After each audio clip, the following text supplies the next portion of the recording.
Hello students, last class में मैंने आपको बताया था कि कंप्यूटर सिस्टम क्या होता है। कंप्यूटर सिस्टम के कौन कौन से कंपोनेंट्स होते हैं, जिसमें से दो कंपोनेंट की हम बात कर चुके हैं, input unit and output unit. मैंने आपको बताया था लास्ट क्लास में कि इनपुट यूनिट यूजर से इनपुट डिवाइसेस के थ्रू इनपुट लेता है, उसे कंप्यूटर अंडरस्टैंडेबल फॉर्म में कन्वर्ट करता है, एंड आउटपुट यूनिट आपके सीपीयू से डेटा को लेता है एंड उसे ह्यूमन अंडरस्टैंडेबल फॉर्म में कन्वर्ट करके आउटपुट डिवाइस पर आपके सामने शो कर देता है। आज हम कंप्यूटर सिस्टम के थर्ड कंपोनेंट की बात करेंगे, CPU, that is central processing unit, which is known as the brain of computer. आपके पास में इनपुट डिवाइसेस हैं, आपके पास में आउटपुट डिवाइसेस हैं, लेकिन जो जान होती है वो जान सीपीयू में होती है। मतलब बॉडी है, लेकिन उस बॉडी के अंदर जो आत्मा होगी, जो ब्रेन होगा, वो सारी चीजें सीपीयू के अंदर होती है। CPU is the mandatory part of any system. ठीक है, सीपीयू स्ट्रक्चर के अकॉर्डिंग अलग अलग हो सकता है। जो डेस्कटॉप जो सिस्टम्स थे उसमें सीपीयू अलग से एक बॉक्स आता है। आप लैपटॉप की बात करें तो उसके अंदर सीपीयू इनबिल्ट होता है। आप फोन की बात करें तो उसमें भी सीपीयू इनबिल्ट होता है। तो ये जो प्रोसेसर्स होते हैं यही सीपीयू कहलाते हैं, which is known as the brain of the system. ठीक है, तो आज हम बात करेंगे कि सीपीयू क्या होता है, सीपीयू के क्या क्या पार्ट्स होते हैं और किस पार्ट का क्या काम होता है। ये सारी चीजें मैं आपको आज बताऊंगी। The CPU is the main control center and processing unit। ये मेन कंट्रोल सेंटर होता है। आप चाहे इनपुट दीजिए आपके सामने, चाहे आउटपुट शो हो, ये सारे काम किसके थ्रू होते हैं? सीपीयू के थ्रू होते हैं। It is also called brain of the computer as it guides, directs, controls and governs the performance of a computer।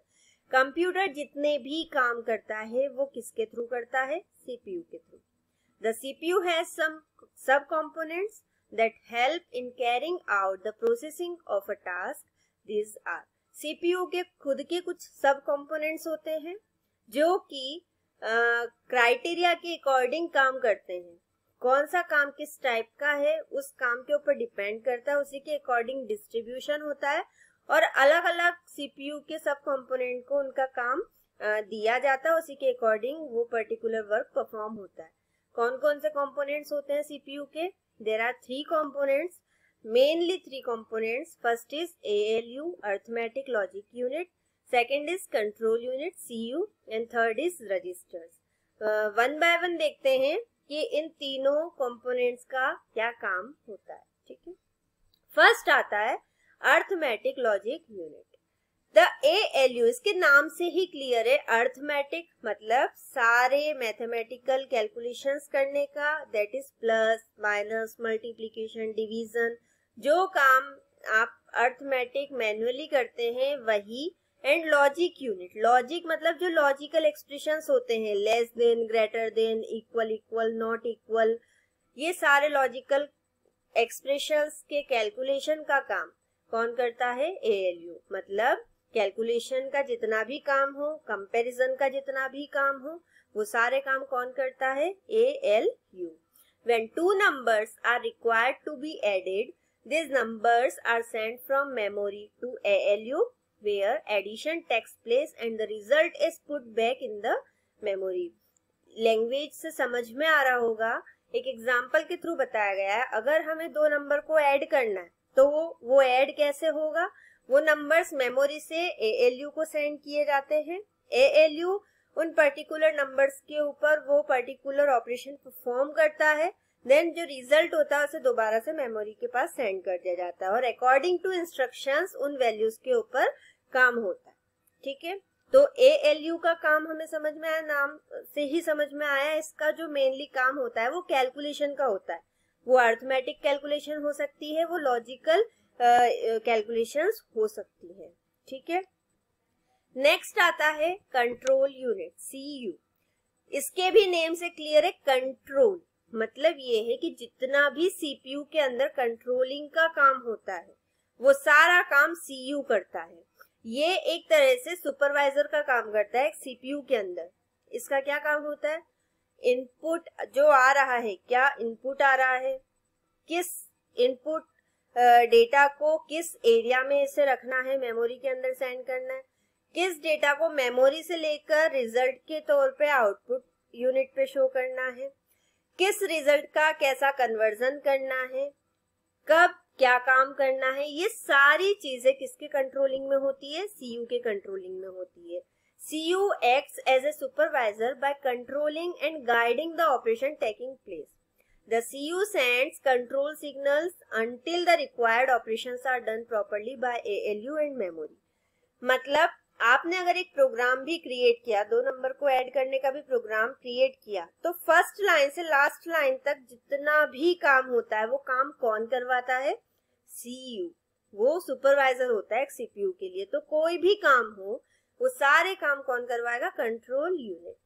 The control unit even controls the flow of data from input devices to memory and from memory to output devices। अभी मैंने आपको बताया जो भी data input device के through आ रहा है उसे मेमोरी तक सेंड करने का जो भी फ्लो होता है वो सारा कौन कंट्रोल करता है, सीयू।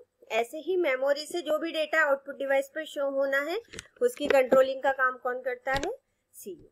ये हुआ सीयू का काम, कंट्रोल यूनिट। थर्ड आता है रजिस्टर्स। रजिस्टर एक तरह की मेमोरी होती है जो कि टेम्पररीली फॉर्म के अंदर डेटा को स्टोर करके रखता है सीपीयू में। अब किस टाइप के डेटा को स्टोर करके रखता है, ये उस टाइप के डेटा को स्टोर करके रखता है जिससे रैंडमली और फास्टली कभी भी यूज किया जा सके। कोई एप्लीकेशन मान लीजिए रन हो रही है, तो वो एप्लीकेशन रन होने की कुछ इंटरनल इंस्ट्रक्शंस होते हैं जो सीपीयू बार बार यूज करता है। बार बार यूज करता है तो वो बार बार मेमोरी तक अगर जाएगा तो उसे टाइम ज्यादा लगेगा। तो वो क्या करेगा, उस डेटा को कहां पर रख देता है, रजिस्टर में रख देता है। रजिस्टर से वो फटाफट, क्योंकि वो रजिस्टर किसका पार्ट होता है, सीपीयू का, तो वहां पर उसे रजिस्टर से डेटा को लेने में, रीड करने में ज्यादा टाइम नहीं लगता। वो फास्टली सीपीयू से डेटा को रीड कर सकता है।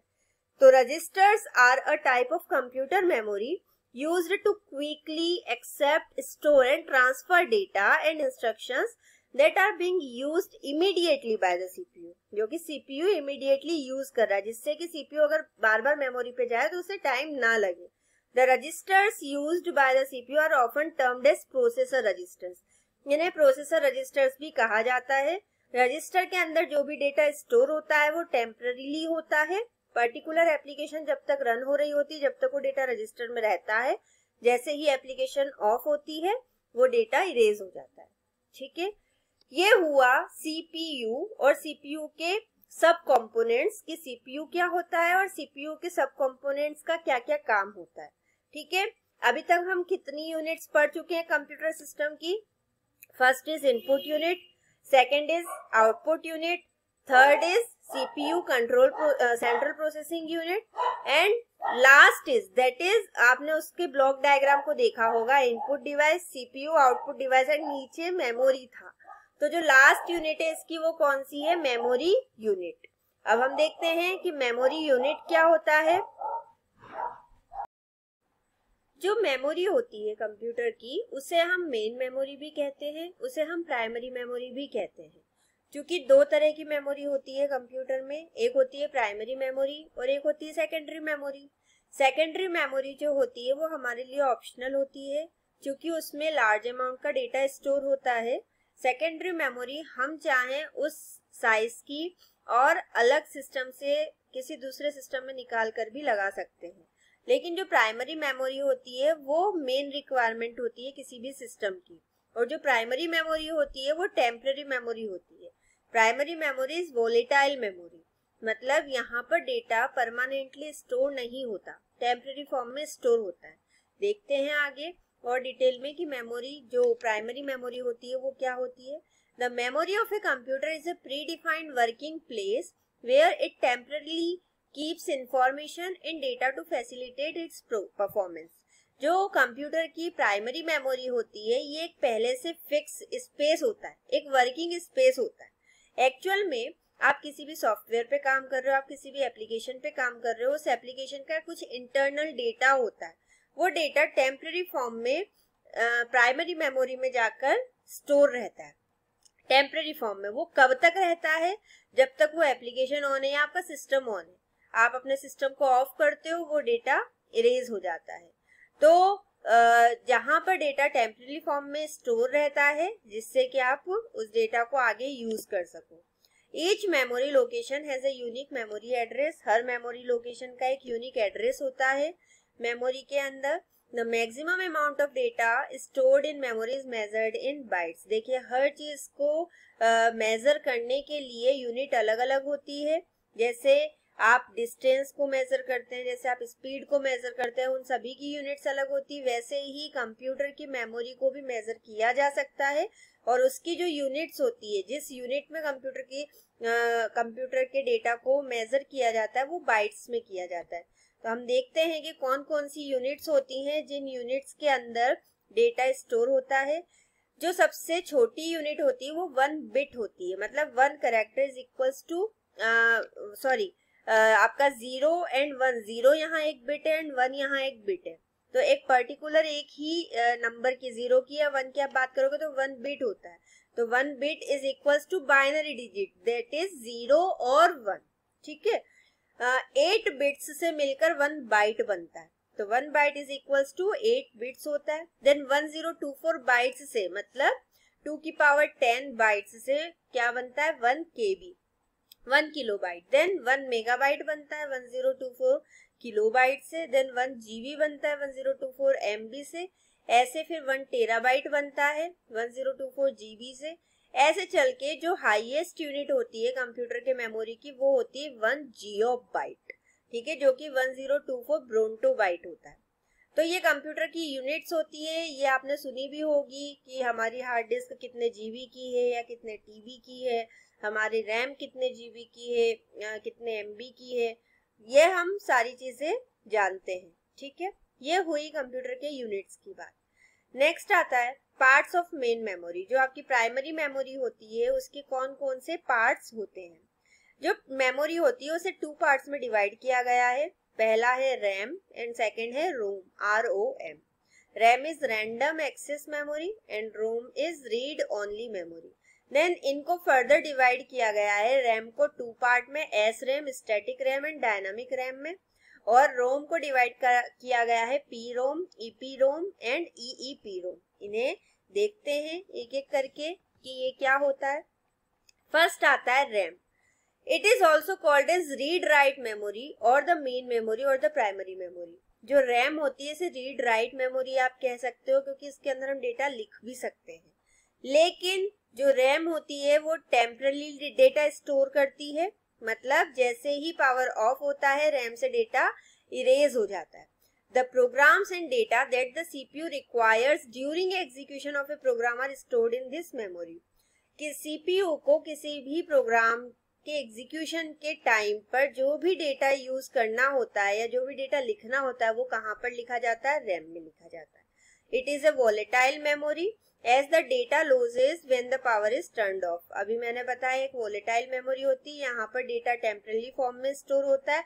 जैसे ही पावर ऑफ होगा डेटा भी इरेज हो जाएगा। जितने भी हम प्रोग्रामिंग करते हैं, प्रोग्रामिंग लैंग्वेजेस में प्रोग्राम्स बनाते हैं, तो वहां पर जितने भी वेरिएबल्स जो होते हैं वो जो बनते हैं वो सारे रैम के अंदर ही बनते हैं। तो वहां पर डिपेंड करता है उनके स्कोप के अकॉर्डिंग उनका पार्ट डिवाइड होता है, क्योंकि मेमोरी में भी बहुत सारे पार्ट होते हैं, अलग अलग एरिया होता है। तो उन अलग अलग एरिया में वो अलग अलग वेरिएबल्स क्रिएट होते हैं। वो हम आगे देखेंगे जब हम प्रोग्रामिंग पढ़ेंगे। Then RAM is further classified into 2 types। RAM को भी फिर 2 types में डिवाइड किया गया है। एक होता है स्टैटिक रैम एंड सेकंड होता है डायनामिक रैम। SRAM और DRAM में अंतर ये होता है, स्टैटिक रैम जो होती है उसमें एक बार अगर डेटा लिख गया है तो वो डेटा तब तक रहता है जब तक आपका पावर ऑन है, मतलब वो पर्टिकुलर एप्लीकेशन ऑन है, या आप खुद फोर्सफुली कोई नया डेटा वहां पर स्टोर या सेव नहीं करते हो। यहाँ पर टाइम टू टाइम रिफ्रेश नहीं होता। जैसे मान के चलिए हम वर्ड में कोई डॉक्यूमेंट लिख रहे हैं, हमने 1 लाइन लिख ली, देन सेव कर दिया, तो वो डेटा स्टोर हो गया। देन आपने कोई और नया डेटा लिखा या कोई फॉर्मेटिंग की, कलर वगैरह चेंज किया और उसे सेव नहीं किया तो वो ऑटोमेटिकली रैम में स्टोर नहीं होगा। उस रैम के अंदर जो टेम्पररी डेटा हुआ था एस रैम में, वो डेटा ही स्टोर रहेगा, नया जो रिफ्रेश किया हुआ डेटा है वो स्टोर नहीं होगा। तो एस रैम में बार बार रिफ्रेशिंग नहीं होती है। लेकिन जो डी रैम होता है, नाम से क्लियर है, डायनामिक रैम, तो यहाँ पर आप वन वर्ड भी टाइप कर रहे हो तो उस वन वर्ड में भी लगभग 10 to 20 times internally D RAM में रिफ्रेशमेंट हो जाता है, रिफ्रेश हो जाता है। तो रिफ्रेश होने से क्या होता है, उसमें जो करंट चेंजेस हुए हैं वो तुरंत हो जाते हैं डी रैम के अंदर। तो डी रैम में बार बार रिफ्रेश होता है तो आपको जो डेटा मिलेगा वो अपडेटेड डेटा मिलता है, ठीक है। तो एस रैम में चेंजेस नहीं होते हैं जल्दी फास्टली, बट डी रैम में फास्टली चेंजेस हो जाते हैं। सिर्फ ये डिफरेंस होता है इन दोनों के अंदर।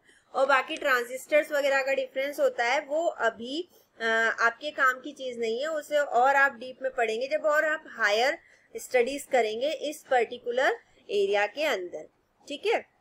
नेक्स्ट आता है रोम, रीड ओनली मेमोरी।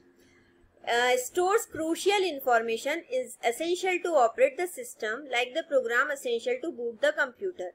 रोम के अंदर जो डेटा स्टोर होता है वो आपके कंप्यूटर की डिटेल्स हो सकती हैं, आपके किसी सॉफ्टवेयर की इंफॉर्मेशन हो सकती है, कोई एप्लीकेशन की इंफॉर्मेशन हो सकती है। इसके नेम से ही क्लियर है, रीड ओनली मेमोरी मतलब ये कि आप उसे सिर्फ डेटा को रीड कर सकते हो, आप नया डेटा उसमें राइट नहीं कर सकते। जनरली जो रोम के अंदर डेटा स्टोर होता है वो इंफॉर्मेशंस होती है। हमने देखा होगा जैसे हम एमएस ऑफिस भी यूज करते हैं, एमएस वर्ड, पावर पॉइंट, वहाँ हेल्प का एक ऑप्शन होता है। तो वो हेल्प के अंदर जो भी डेटा होता है उसमें हम कुछ लिख थोड़ी ना पाते, जो डेटा लिखा हुआ है सिर्फ उससे रीड ही तो करते हैं। तो वो रोम का पार्ट रोम के अंदर लिखा होता है, आप उसे रोम से रीड कर रहे हो। इट इज नॉन वोलेटाइल, मतलब ये इरेज नहीं होता है, ये डेटा स्टोर रहता है क्योंकि वो लिंक्ड होता है सॉफ्टवेयर से, तो वो डेटा इरेज नहीं होगा, ठीक है, वॉलेटाइल नहीं होता। ऑलवेज रिटेन्स इट्स डेटा, हमेशा अपना डेटा स्टोर करके रखता है। यूज्ड इन एम्बेडेड सिस्टम्स और where the programming needs no change. Generally embedded बड़े बड़े जो बिजनेस के सिस्टम्स होते हैं वहां पर यूज होता है इंफॉर्मेशन देने के लिए, और वहां पर यूज होता है जहां पर जनरली हमें कोई चेंज नहीं करना है किसी प्रोग्रामिंग के अंदर। यूज्ड इन कैलकुलेटर्स और पेरिफेरल डिवाइसेस, यहाँ पर भी इसका यूज होता है। It is further divided into 4 types, ये 4 पार्ट में डिवाइड किया गया है, ROM, P ROM, EP ROM and EEP ROM. One by one देखते हैं हम ये क्या होता है। पी रोम होता है programmable read only memory, it can be programmed by user, आप खुद प्रोग्रामिंग करते हो जिससे कि डेटा वहां लिख जाए। Once program the data and instructions in it cannot be change, एक बार इसके अंदर आपने प्रोग्रामिंग कर दी है देन डेटा को आप चेंजेस नहीं कर सकते हो, वो आपकी रोम तैयार होगी, ठीक है। सेकंड होती है EP ROM, erasable programmable read only memory, मतलब यहाँ पर आपने जो डेटा लिखा है प्रोग्रामिंग के थ्रू उसकी रीप्रोग्रामिंग हो सकती है, मतलब हम इसके डेटा को इरेज करके किससे इरेज किया जाता है, अल्ट्रावायलेट लाइट से इरेज किया जाता है, उसमें रीप्रोग्रामिंग कर सकते हैं, नया डेटा लिख सकते हैं। और थर्ड होता है EEP ROM, electrically erasable programmable read only memory, जहां पर डेटा इरेज करके दोबारा से लिखा जाता है, बट इलेक्ट्रिक फील्ड, उसके लिए एक अलग से डिवाइस होती है, इलेक्ट्रिक फील्ड की हेल्प से डेटा रीड होता इरेज किया जाता है, देन उसमें दोबारा से डेटा को लिख दिया जाता है। तो ये 3 पार्ट्स होते हैं रोम के। आपने ये सारी चीजें भी अभी तक पढ़ी होंगी फंडामेंटल्स ऑफ कंप्यूटर में, तो ये सारी चीजें एक रिवीजन के तौर पे ही आपको बताई जा रही हैं, ठीक है। उम्मीद की जाती है कि आप ये सारी चीजें समझोगे, और अगर कोई भी डाउट होता है देन आप मुझे पर्सनली व्हाट्सएप पर मैसेज कर सकते हैं, I will solve your all doubts, ठीक है। यहीं तक रखूंगी आज की वीडियो में। ये सब जितनी भी चीजें मैंने आपको बताई है इसका रिवीजन करिए, और आगे देखते हैं। कोई डाउट हो तो आप मुझसे पूछ सकते हैं, ठीक है। Thank you.